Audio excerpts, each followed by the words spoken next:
the idea of family and having a family and doing family things together, that is to me a vital part of growing up.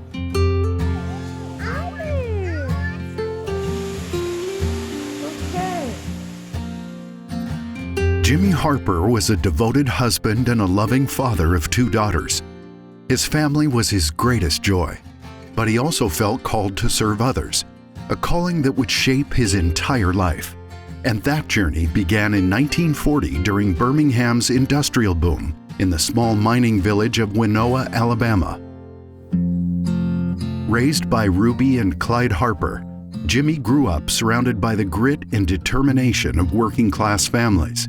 He spent his days outside, playing ball, running with friends, and learning the lessons that shaped his character.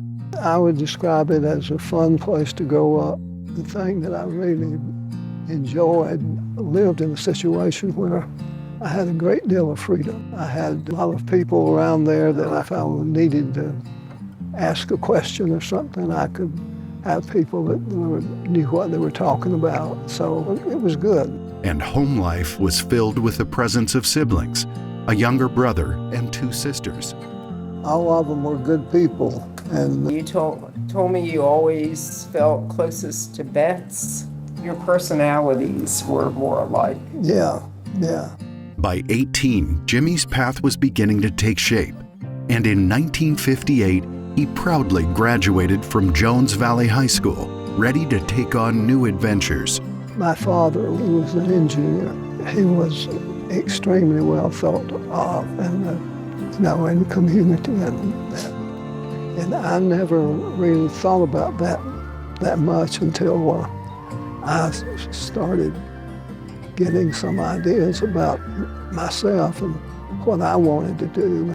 That's when Jimmy enrolled in Howard College in Homewood, Alabama, an institution that would later be renamed Samford University. But his first year didn't go as planned because he found himself heading down the wrong path. However, looking back, Jimmy often said it was in that season of stumbling that he began to discover his true purpose. And out of that lowest point came the awakening that set him on the path to graduating as a Baptist minister in 1963, determined never to look back. Soon after, he found joy in teaching at a junior high in Adamsville and coaching both baseball and basketball. Teaching and ministry soon went hand in hand. Jimmy pursued graduate study in philosophy at the University of Alabama, which opened the door for him to teach at Samford and later at Miles College, a historically black institution in Birmingham. While he was teaching there, it was also a time of widespread racism in the South, and it was work so meaningful to him that he even faced death threats from the KKK. But that never stopped him. Those years broadened his views, strengthened his belief in justice, and deepened his commitment to service, because by the late 1960s, he went back to the University of Alabama pursuing graduate studies, where he earned a PhD in the history of American higher education, taught social work, and contributed to the Urban Renewal Project. I felt like that I had at least had a chance to make a contribution. That same conviction eventually pushed Jimmy into the public arena. In 1972, at just 31 years old, he entered the Democratic primary for the U.S. Senate, but he refused to pay the party's $850 filing fee, stating that it was unconstitutional and kept ordinary citizens off the ballot. He took the case to federal court, won, and secured his place in the race.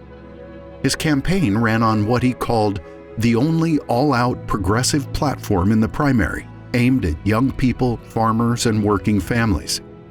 With only $300 to spend, he still earned over 15,000 votes, an outcome he was proud of, not because of victory, but because it proved politics could belong to more than just the wealthy.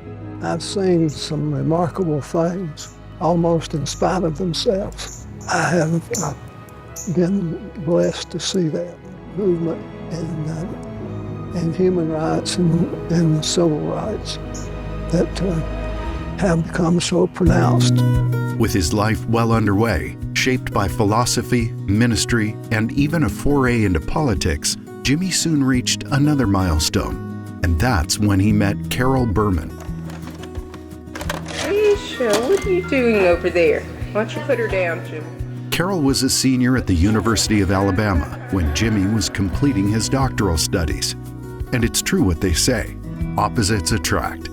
Jimmy, I met him at a party for the University Year for Action program, and then I ran into him again, and he asked me to go to the lake with him, and after a little while we started seeing each other pretty regularly, and there is Alicia and Natanya's daddy. So my dad, he was very interested in religion. He ended up meeting my mom, who was Jewish. And even though it was highly unusual for two completely different faiths to work out with all of their differences, they ended up getting married, and I couldn't be more thankful. There's Natanya with her Alabama shirt on. Hi, Natanya. The first decade of Jimmy and Carol's marriage was steady while Jimmy was finishing his PhD at the University of Alabama, taught social work, and continued to work on the Urban Renewal Project before taking a leadership role with the National Conference of Christians and Jews, or the NCCJ. In 1978, the couple left Birmingham for San Antonio, where Jimmy became the South Texas Regional Director of the NCCJ. 10 years into their marriage, they welcomed their first daughter, Natanya, followed a few years later by Alicia. Together, Jimmy and Carol built an interfaith home that was not only Baptist and Jewish under one roof, but one that embraced both traditions publicly, showing that their differences could be a strength. As his girls grew, Jimmy poured his energy into not just being a leader, but a father. My dad was what you'd call a gentle giant. He taught my sister and me to never judge a book by its cover. He was steady and dependable. I could call on him for advice about anything, and when I needed him, he would always be there at the drop of a hat. And we listened to so much music.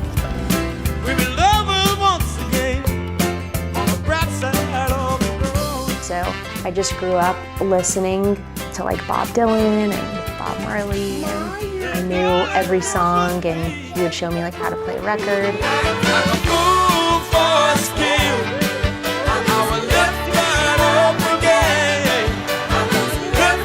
And nothing made Jimmy smile more than watching his children reach their milestones. Look at that missing front tooth on Natanya.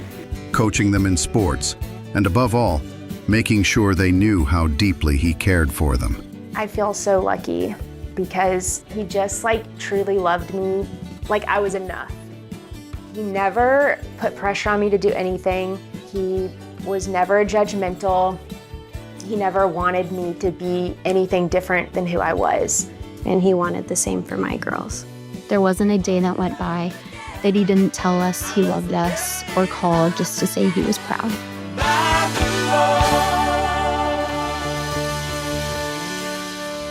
At NCCJ, he became known for his tireless schedule, sometimes giving 200 speeches a year. Anytime,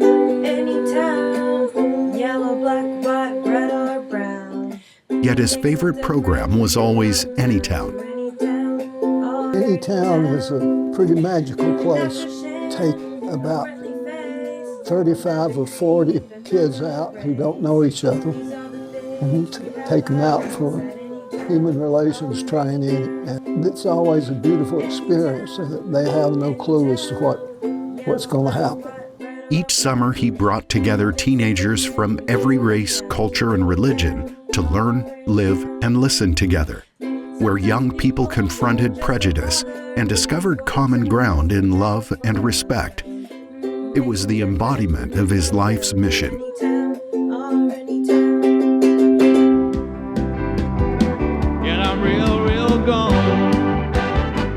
Looking back on his life, Jimmy measured success in the laughter around his dinner table, the bond he shared with Carol, and the pride he carried for his daughters.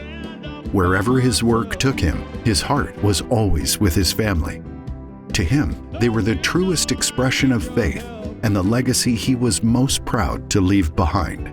His legacy is not just in his life's work or his words, but in the way he showed us how to live, with courage, kindness, and a big open heart. Love is my religion. Love is my religion. On September 8th, 2025, after 85 years, Jimmy passed away, having lived a life that will be long remembered and a legacy that left a lasting impression on everyone who knew him.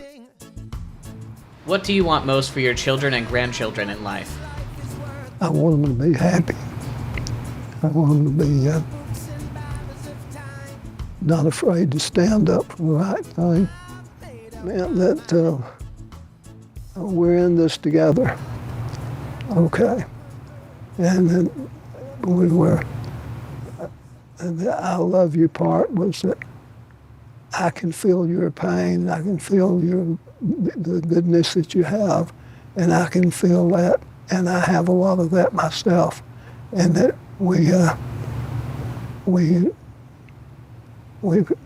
I think that was an important part of who we are, who we were, and who we are. Knock, knock, knocking on heaven's door. Knock, knock, knocking on heaven's